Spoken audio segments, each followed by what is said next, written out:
Well, you can do what you wanna, live how you wanna, spin what you wanna, be who you wanna be.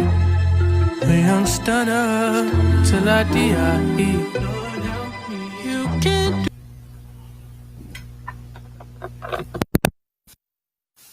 What's going on, everybody? So, Pete, I'm chilling. I'm just chilling at the crib. As you can see, it's a rainy day. So, I want y'all to come chill with your boy. And we're going to watch some scary stories and see how scary this shit is for the upcoming Halloween season. Oh, yeah. Roll up and smoke up with your boy.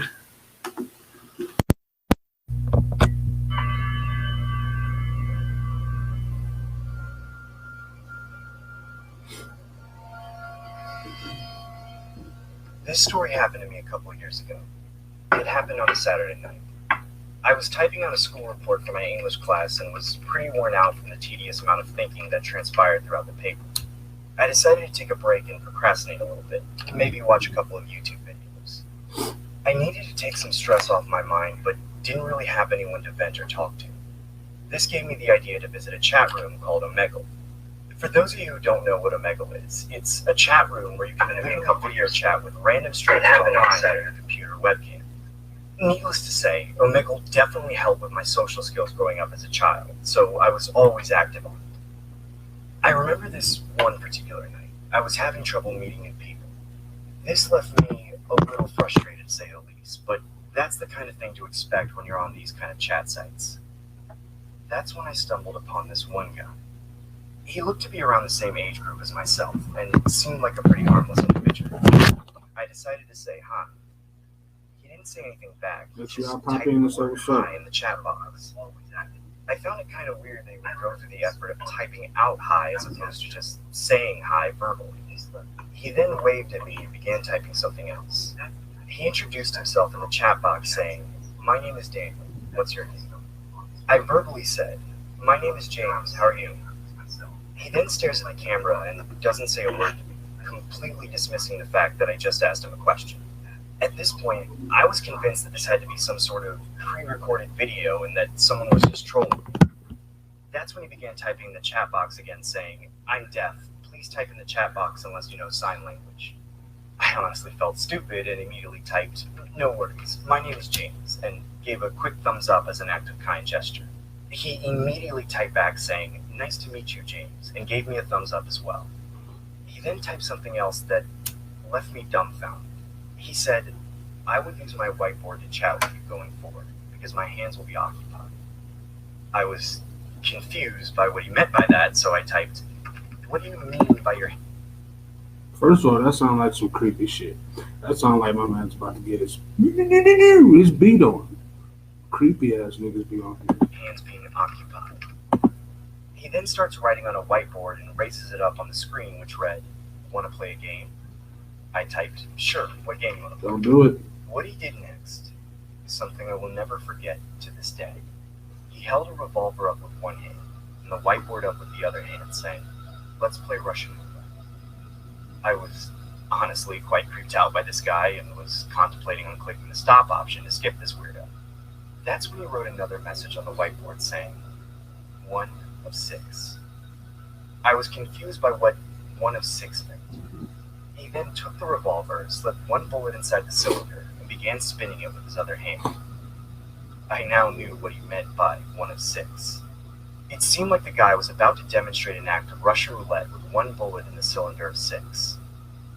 He then puts the revolver against his head. I began typing, "What are you doing? Please stop this." The guy then smiles disturbingly on the camera and pulls the trigger. Nothing happened. He starts laughing hysterically like a psycho. I was honestly disturbed, but also skeptical if the gun was real, so I typed, "Is that even real?"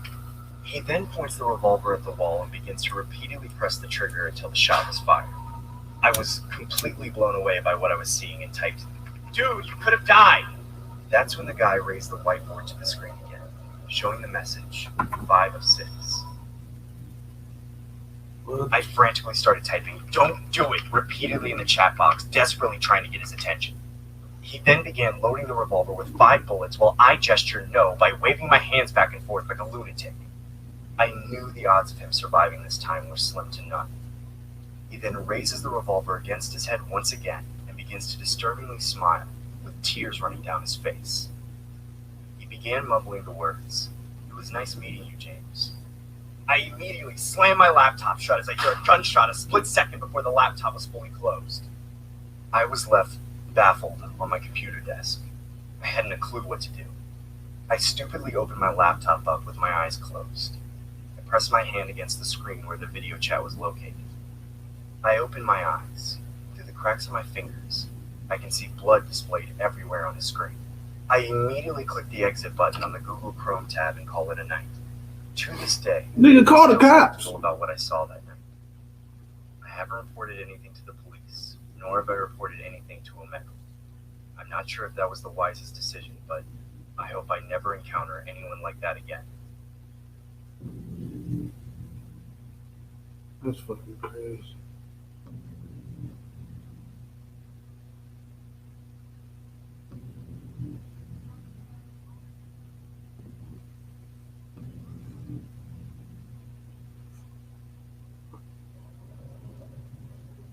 Well, that was fucking creepy.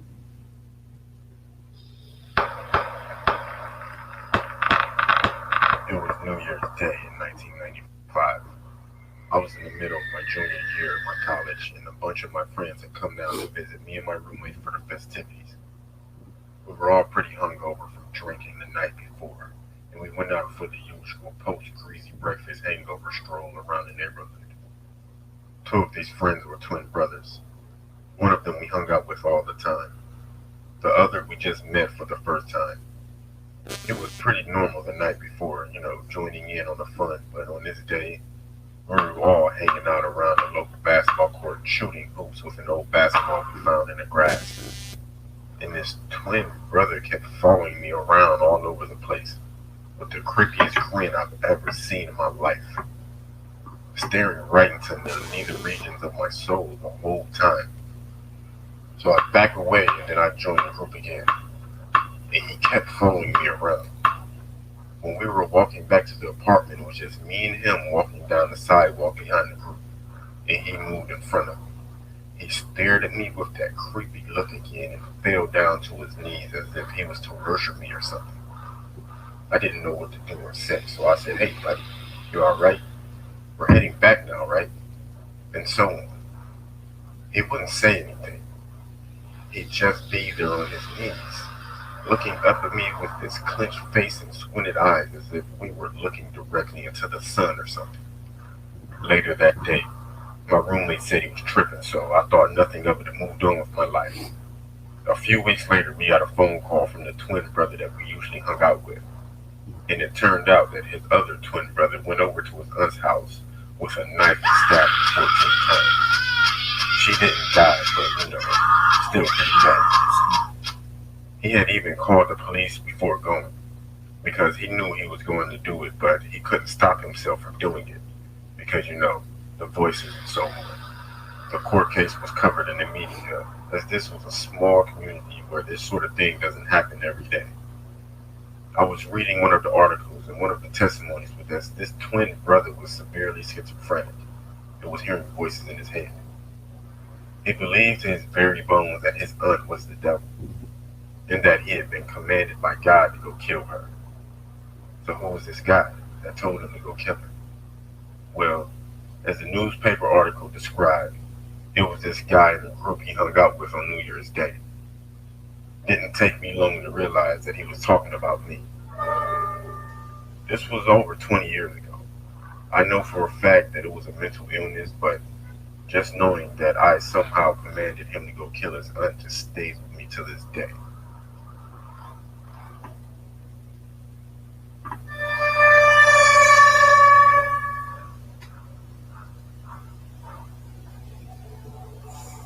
Yeah, that's fucking crazy. That's fucking crazy. This happened to me about a year ago.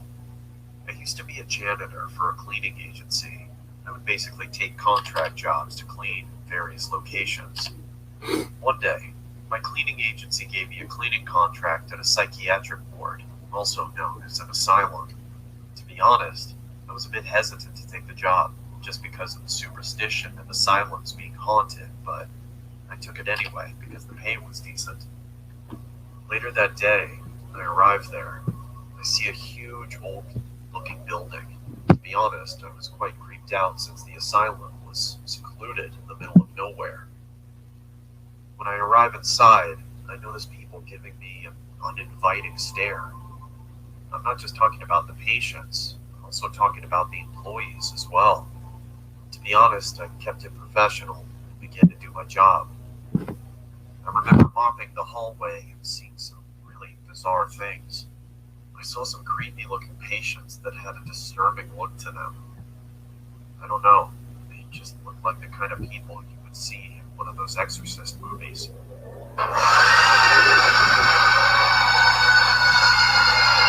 Oh no. Hell fuck no. I remember seeing this one guy that really gave me the chills. It was a man who looked to be about 7 feet tall. He gave me this really disturbing smile like he wanted to kill me. I could see a nurse instructing him to lay on his bed. He didn't look too happy after that. I also remember seeing a swimming class taking place. Well, not exactly a swimming class, just a bunch of patients in a swimming pool. They were all holding an exercise ball and mimicking the actions of the instructor. I personally found it unsettling, to say the least. When it was around the end of my shift, I was getting ready to head home. I noticed all the patients' doors were closed, except for one room. I could see someone laying on the floor with their legs halfway across the door. It was a bit alarming for one to be laying on the floor like that. I then saw the person getting yanked into the room. Oh shit. It honestly startled the crap out of me. I then noticed a puddle of blood spilling out from the room and onto the hallway. I decided to approach the room and see what the hell was going on. As I peeked inside the room, I saw one of the most disturbing things ever. It was the tall man I saw earlier. He was biting the hell out of one of the nurse's neck. You could see the nurse's eyes gouged out with blood everywhere. That's crazy. I carefully made sure to not scream or make a sound. I got the hell out of there and immediately started driving off. I even called the cops while driving. To this day, I'm still traumatized by what I saw that night. I'm not sure exactly what happened to the tall man, but he still gives me PTSD just thinking about him.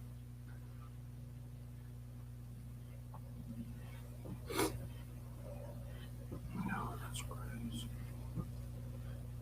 That's fucking crazy. These are true stories too. So what the fuck happened to the tall dude?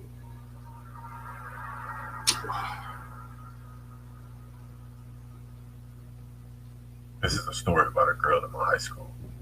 I go to high school just like any normal person would, What's up, but I was man? having a little trouble with my grades. So I started staying after school to do a little extra work to bring my grades up.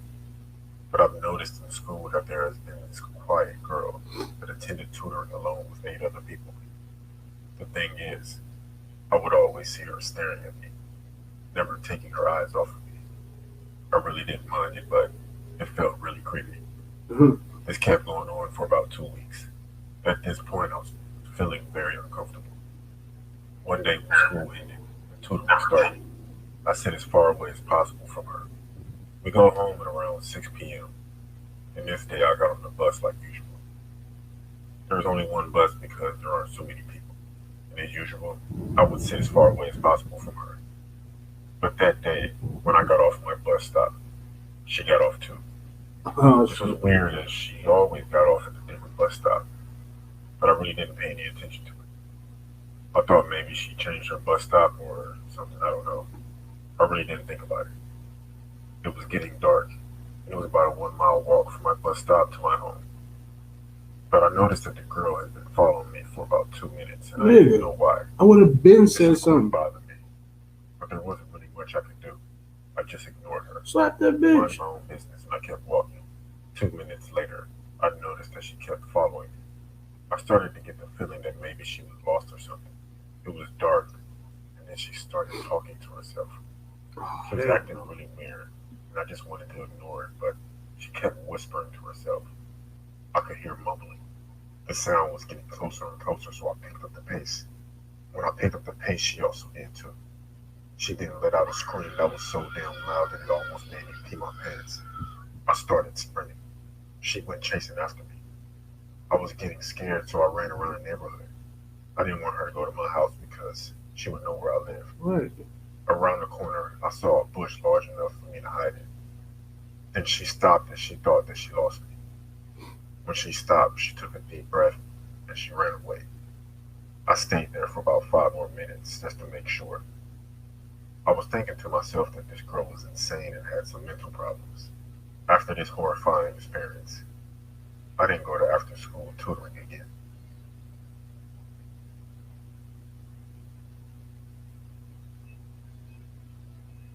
Bruh, I think that's just cause to punch a bitch. Like, fuck you talking about? I'm punching the shit out of you. This happened to me on a trip to Lyon, France. I was traveling solo from the States and had booked a stay with this old couple in the house. I say old, they must have been in their mid-60s. It was a new listing and only had a couple of reviews, but they were both really positive. From the photos, I could tell that this place wasn't exactly a 5-star joint, but for the price, it was a steal and in a great location to boot. That first night when I arrived, the older couple actually made dinner for me. It was a nice touch, and who was I to refuse?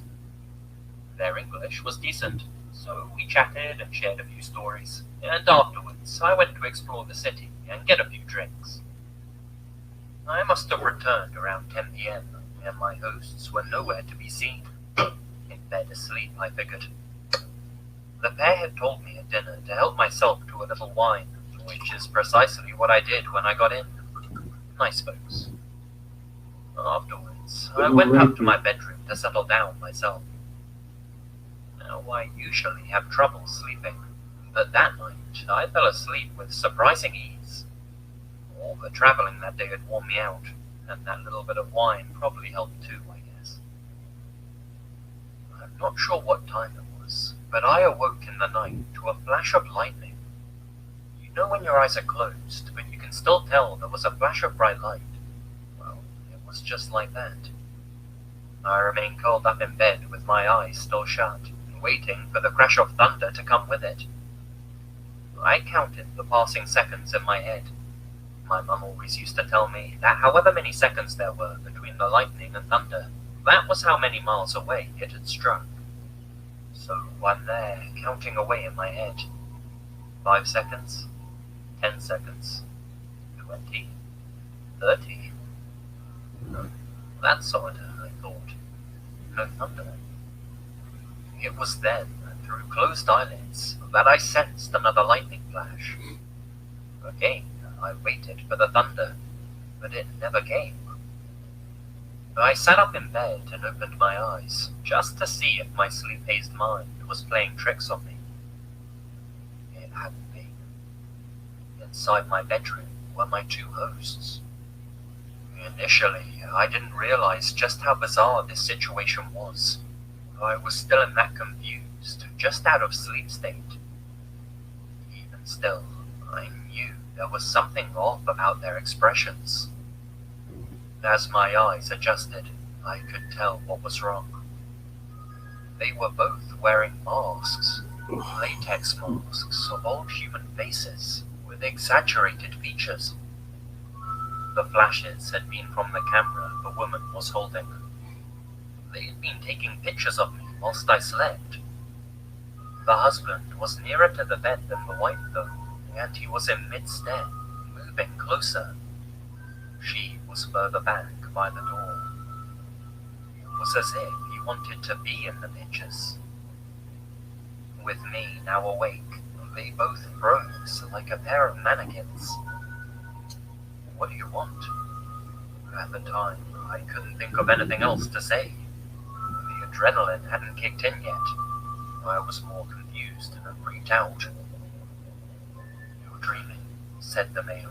his voice muffled behind the latex mask. Then, backing up towards the door. Good night. It wasn't until I noticed the metal wrench in the old man's hand that the situation fully dawned on me.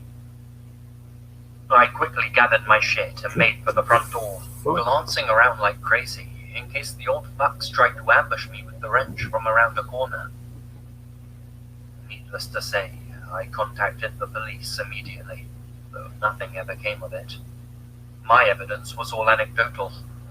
The old geezers have been smart enough to delete all of the pictures.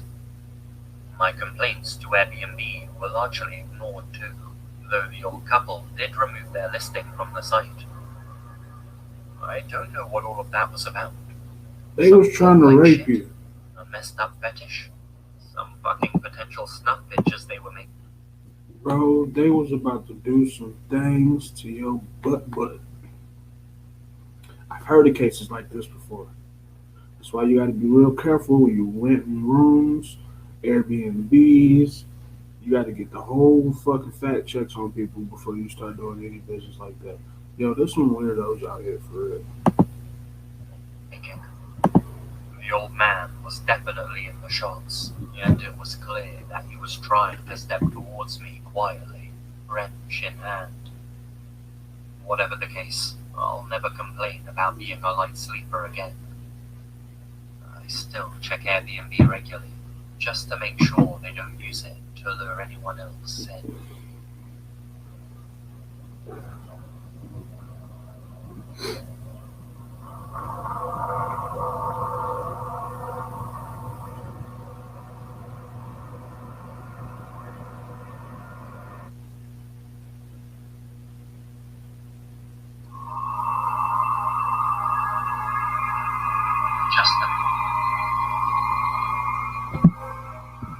It was the beginning of summer.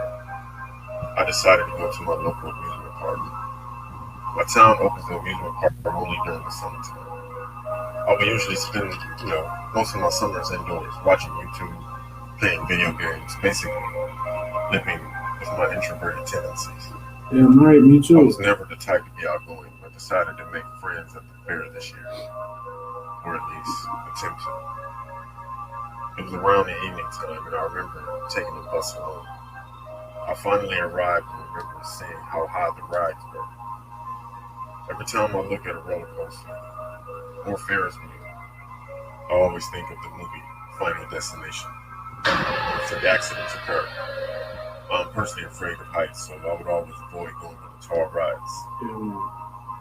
As the night went on, I played a few carnival games, but would always come out empty-handed. Maybe I just sucked at the monotonous fair games and was better off playing video games at home. At least it's something I'm better at, but decided to test my luck. After all the unsuccessful attempts at winning my prizes, there was one game that caught my attention. It was an old, dusty-looking machine isolated at the end of the park. It looked like one of those fortune teller machines that you would see in the arcades. The game didn't draw much attention from the people at the fair, so I decided to check it out myself. It was called Psychic Clown. It had a creepy-looking clown inside. Sort of looked a bit too real for my liking, honestly. I also noticed the game cost $1 per try, so I put whatever spare change I had into the slot. I then pressed the go button, and the clown began talking. It said, "Ask me a yes or no question to uncover the truth, and then press the go button." So I asked the clown, "Will I get a girlfriend by the end of the year?" I hit the go button, and the clown began moving. It started disturbingly laughing, and then eventually said the word, "No." I thought to myself, this can't be accurate. It's just a fair game. But the sad reality was that the clown was probably right. I decided to ask the clown more personal questions this time. I dropped more change in the slot and asked him, "Are my parents divorced?" "My parents have been divorced for 10 years now." I pressed go, And the clown began doing his disturbing laugh again, eventually saying the word yes. At this point, I was really creeped out and contemplated if it was just a fluke, or if this psychic clown game was for real. I reached for more change and realized that I only had $2 left, which was supposed to be my bus fare. I planned on calling my mom to come pick me up, so I decided to use my last $2 on the psychic clown now. I put the first dollar in and was ready to ask him a question, but the game didn't work this time. I gave it a few light taps and the clown began to laugh again. But this time, it seemed like the clown was malfunctioning. It began laughing uncontrollably and started jerking its body back and forth just vigorously. The movements were so vigorous to the point where the clown started banging his head on the glass, causing it to crack. This caused me to have a fight or flight reaction while others laughed at me. I found the whole ordeal pretty disturbing to say the least. I assumed it was some sort of glitch, so I decided to use my last dollar on one more question. What? The last question I asked Nigga, run. is, will my mom pick me up from the fair tonight? Again, the clown begins to do its creepy laugh. Then it says the word, no. The next part of this story is what sends chills down my spine. My mom calls me right after the clown says, no. I pick up the phone and my mom asks me if I'm on my way home. I ask her if she can pick me up and she says, yes, I will. The call abruptly cuts off. I figured my phone had poor signal, so I didn't bother calling her back. I assumed that she was on her way to pick me up. At this point, I realized that the clown's revelation was wrong. My mom was on her way to pick me up. I head to the exit of the fair to wait for my mom to arrive. A few minutes then turned to an hour. I dial my mom's number again, and I tried calling her back, but the call went straight to voicemail. I repeat this 10 more times as I leave her a text message saying, where are you? But I didn't get a response. I then called my stepdad. He answered the phone and asked if I'm headed home. I tell him I've been trying to get a hold of my mom for the past 2 hours. I can hear sheer panic in my stepdad's voice as he tells me he will get my cousin to come pick me up instead. An hour later, my cousin finally arrives to pick me up. He had a look of distraught in his face like he had just been through hell. I asked him if he knows where my mom is and why my stepdad didn't come for the ride. What he said next turned my stomach into a million knots. He tells me that he dropped my stepdad off at the hospital because my mom got into a car crash. I panicked and told my cousin to immediately drive to the hospital. Upon arrival, I find out from the doctors that my mom was pronounced dead from her injuries. It's been a year since my mom passed, and I always contemplate whether I was the reason for her death. Calling and texting her while she was driving. Wow. My other theory is That's crazy. it might have had something to do with that psychic clown. A part of me thinks that the psychic clown played a part in my mom's death, but I will never know for sure. So that's that creepy shit, bro. That's why I don't fuck with no clowns. I don't fuck with no circuses. I don't fuck with no goddamn strawberry stuff. None of that shit. Female perspective. It happened to me when I was around 15 years old. I would always love going to this arcade that was located close to my house. The arcade was always open till late, so it was usually packed to full capacity. My parents didn't mind if I went by myself, as long as I made it back before my curfew was over. Every time I was at this arcade, I would always play with the Pac-Man machine. I don't know why, it's just I had a knack for Pac-Man, and it was my favorite game to play. But later that night, I remember seeing these two guys play the game Dance Dance Revolution. I always enjoyed watching others play it, as it was quite mesmerizing, to say the least. That's when a random guy approached me from out of the blue and asked if I'd be interested in playing air hockey with him. I personally didn't see any harm in it, so I said, sure. He introduces himself as Ben, and I introduce myself as well. We end up playing a few rounds and even chatted for a bit. Ben was even generous enough to buy me a drink. I eventually noticed it was getting pretty late and realized it was probably close to my curfew. I checked my pockets and noticed my phone was missing. I didn't know if I forgot it at home or something, He stole so your I shit. tell Ben that it was time for me to go. He then tells me that he needs to use the restroom and politely asks if I could keep an eye on his cell phone, which was charging on the wall along with his belongings. I said sure, and he proceeds to head to the restroom. I decided to call my cell phone using Ben's phone, just in case I accidentally dropped it somewhere in the arcade. I noticed he didn't have a pass lock on it, so it was pretty easy to use. I dial my number and surprisingly hear a cell phone ringing inside Ben's backpack. It sounded exactly like my ringtone. My phone must have been in his bag. I decide to open the bag, only to find my phone inside. I grab my phone and quickly place the backpack back on the table, just in case Ben came back. I felt really uncomfortable knowing he had attempted to steal my phone, considering the fact that he came off as this really nice guy. I noticed he was still in the restroom, so I randomly scanned through Ben's phone. He didn't have any social media apps, Say which what's up led if me you to in the believe chat. he wasn't much of a social guy. I nosily decided to look through Ben's photos while occasionally looking up to see if he had come back from the restroom. What I saw in the photos made me want to throw up. It was photos of myself ranging from inside and outside the arcade. The photos ranged from a couple months ago till now. As I was swiping more and more and What? more, I realized this guy had been secretly stalking and taking photos of me. The one photo that really sent chills down my spine was a candid style photo of myself playing the Pac-Man machine with Ben standing right behind me. He must have had someone take the photo of us. I quickly delete all the photos of his phone. That's when someone named Greg texted Ben's phone saying, "Yo, Ben, she's still with you. I'm outside with the van." That's when I look up and see Ben staring at me with a creepy-ass smile. It was a smile that looked so exaggerated I couldn't tell if he was faking it or being for real. I told him that I was just checking the time because I'd forgotten my cell phone at home. He then says, "Want to come over to my place?"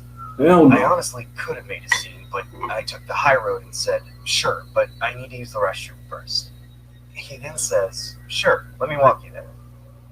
Ben walks me to the restroom, and I immediately took the opportunity to call my dad to come pick me up. I can see Ben glimpsing through the door every time someone exited the restroom like a creep. That's when I decided to tell two older girls I saw about my situation. They kindly escorted me outside, only to find Ben no longer there.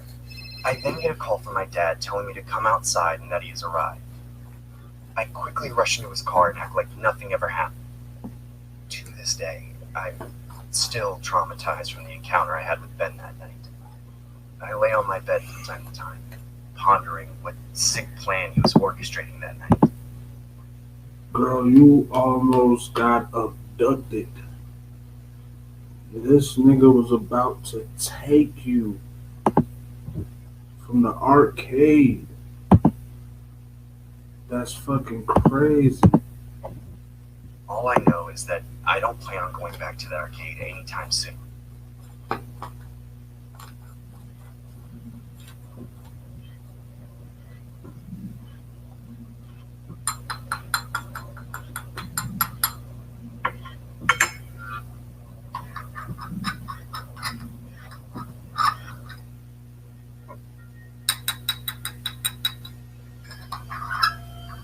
So about 3 weeks ago, I started having these strange dreams, often involving little things happening in a different order than usual. It started off pretty normal. My school bus came down my street from an abnormal direction. For some reason, this stuck with me.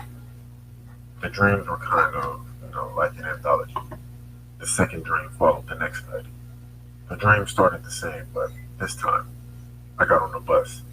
People's faces were just blurry, and an odd middle-aged man sat behind me, which is off-seeing as how it's a school bus. The man whispered to me, but I didn't understand what he said. The next night, I had the same dream, but a few minor differences. This time I understood what he said. Remember, don't ask questions. I really didn't understand what he meant by that. The next day I sat in class. I kind of fell asleep during the lecture in my psychology class. The dream continued where it left off. The strange man stood up, and the bus flipped. Before I woke up, he kept repeating his name. I didn't understand it. When I woke up, my mom was calling me, and I stepped outside of the classroom, so I had to answer. My mother informed me that my estranged father had passed. She sent me a link of the obituary. There was a picture of the strange man. Was it some kind of intuition? What? Or my mind playing tricks on me? After that, the dream stopped. I still haven't figured out what the last thing he said was. I guess I'll never know. That's creepy as fuck. That's creepy. This story is told from a female perspective. It happened to me a couple of months ago. I was on a dating app called Tinder. I matched with this one guy that I found attractive. He had a clean-shaven head and was more appealing compared to the other guys on the app. His profile said he was the same age as me, 25. The bio in his profile was intriguing. It read, "I am the most versatile person you will ever meet. I compare myself to a chameleon because I like to be different and spontaneous, randomly. You should join me." This made me compelled If you read that shit and you still decide to go out on a date with somebody like that, you deserve to die. You deserve to die. to chat with him. He then sends me a direct message saying, "Hi, I'm Dennis." I sent him a message back introducing myself and asked him what brings him on Tinder. He responds by saying, "Want to have dinner at my place tonight?" Ignoring the fact that I just asked him a question. Without hesitation, I message, "Sure." I usually wouldn't be so forward with someone I just met online, but something seemed compelling about this guy. He then sent me his address and mentioned that he'll be inviting a few friends. I messaged him back saying, "Okay," and waited till then. Later that night, I drove to his address and arrived at his front door. As soon as I'm about to knock on the front door, it opens, with Dennis staring dead at me. He had a blank expression on his face and didn't say a word. I found this very, very bizarre and creepy. About 10 seconds later, he says hi and leans over to give me a hug. He tells me to come inside and I stupidly go inside. As we arrive inside, I sit on the couch and Dennis immediately asks me if I want anything to drink. I tell him water, please. He then tells me that Patricia only drinks tea. I was confused by who he was referring to. I asked him who Patricia was. He then tells me that she is one of his friends that he invited over. I tell him okay. Then he proceeds to give me some tea in his kitchen. A couple of minutes pass and the most bizarre thing happens. Dennis comes out of the kitchen with 2 cups of tea, dressed as an adolescent child. He wore a yellow hoodie and blue track pants. The clothes honestly looked like they belonged to a teenage boy. He places the 2 cups of tea on the table and reintroduces himself again, saying his name is Henry. Hold on. I gotta call bullshit on this one. This is a movie.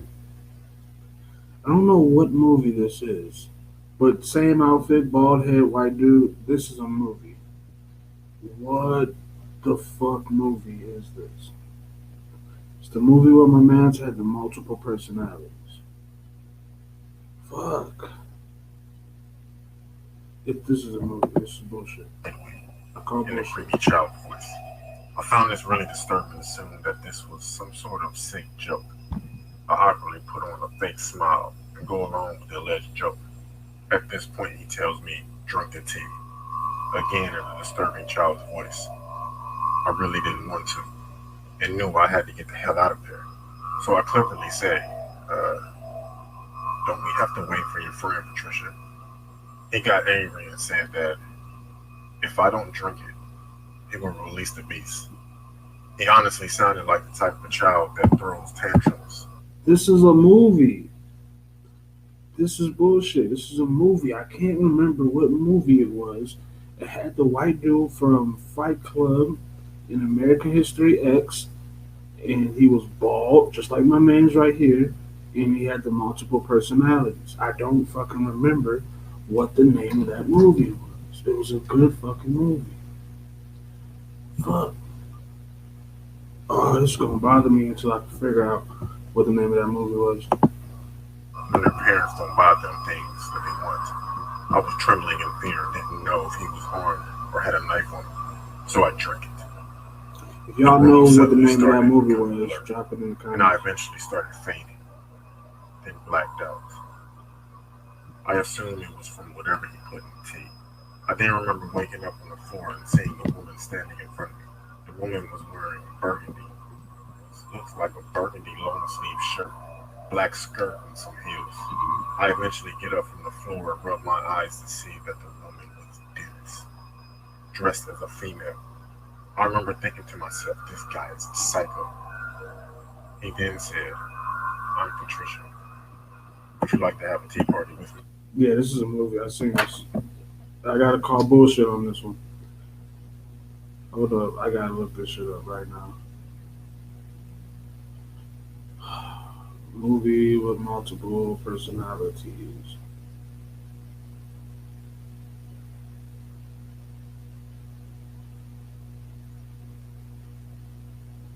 Yeah, movie with multiple personalities.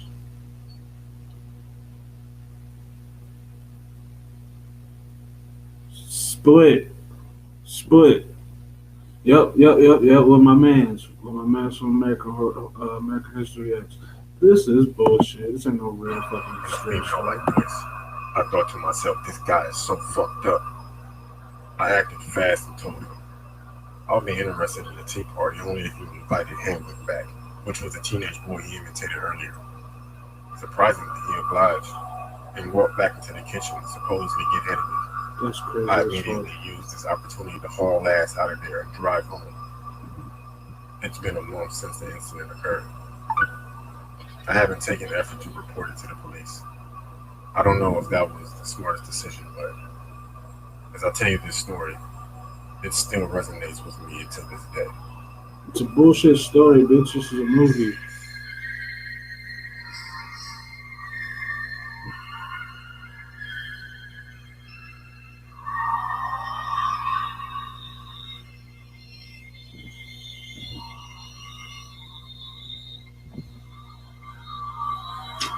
Go to the next fucking story. That was bullshit. That shit was fake. That was a movie. This is the most terrifying thing that has ever happened to me. I want to share my story with the world, now that I have closure. It all started a couple years ago when I was living with my girlfriend, who we'll call Sarah for the sake of the story.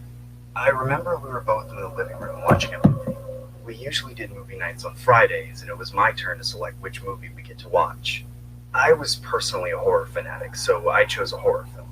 It was pretty late in the night when this occurred, so it really made the movie that much more intense. Sarah wasn't really in the horror genre, so you can imagine the kind of reaction she had throughout the movie. Midway into the movie, Sarah asked if I could walk her to the bedroom. I replied by saying, sure, after the movie's done. You know I don't like horror. Please just walk me to the bedroom. I'm scared, Trevor. We can leave when the movie's done. I sat through your whole movie last week, so it's only fair that you finish mine. Hold up. That's me as fuck. I'm that kind of boyfriend. We gonna finish watching this goddamn movie. Fuck that. Please don't do this to me. I'm really scared, Trevor. Quit being a chicken. I'm not leaving the couch till this movie's done. I hate you! Sarah angrily gets up and heads to the bedroom on her own, while I continue watching the movie and mentally prepare myself for the argument that awaited me. About 10 minutes later, my throat begins to itch, so I decide to get a bottle of water in the kitchen. As I stood up from the couch, I get startled as I see Sarah standing in the darkness of the hallway. Sarah, you scared me. I thought you were in bed sleeping. Sarah just stands there with her eyes wide open, gazing into my eyes with her emotionless expression, almost like she was looking into the depths of my soul. I assumed she was still upset about earlier, so I said, I'll be waiting in bed, as I casually walked past her. As I open the bedroom door, I see Sarah laying in bed asleep. My mind raced with mixed emotions of confusion and absolute horror. I could have sworn I just saw her. I decide to peek outside the hallway, only to see nothing. This can't be real. I could have sworn I just saw her. I must be hallucinating. I just need to stop watching scary movies this late at night. I disregard what had just occurred and crawled into bed with Sarah. At 3 a.m. in the morning, I wake up to a loud sound which sounded like glass being shattered. I noticed Sarah was no longer in bed with me, which I found quite bizarre as it was very uncharacteristic for her to be awake at this time of night. I could hear weird noises coming from the washroom outside the bedroom. I cautiously get up and began to approach the washroom. I could hear Sarah in there. It sounded like she was talking to someone, or something. I opened the door, only to discover the most terrifying thing I had ever laid eyes on. I can see Sarah standing in the bathtub covered in blood. She had smashed the mirror and used the broken shards to lacerate her body entirely. She then began yelling the words, "I hate you, I hate you, I hate you." Her voice was demonic.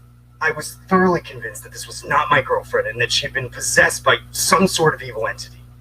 I stood there quivering, not being able to move a muscle out of shell shock. Run, nigga. Sarah then pulls the shower curtain, unveiling a message on the wall which spelled, "I hate you," written in blood. My legs go completely numb as I collapse to the floor. Sarah then picks up a large piece of the broken mirror and yells one last time in her demonic voice, "I hate you!" She then pierces the shard across my chest repeatedly, stabbing and stabbing and stabbing. I remember seeing a bright white light as my life flashed before me. That's when I open my eyes and wake up to a movie playing in the living room. This isn't the horror movie I played earlier. It must have been a movie Sarah put on. I checked the time and it was exactly 3 a.m. I looked to my right only to see Sarah staring dead at me with a grimacing look. "What's wrong, Sarah?" This is the third time you fell asleep to the movie that I picked on movie night. I hate you.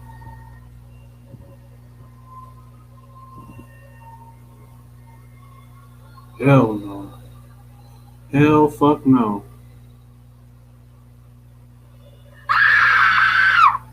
Sarah? Sarah?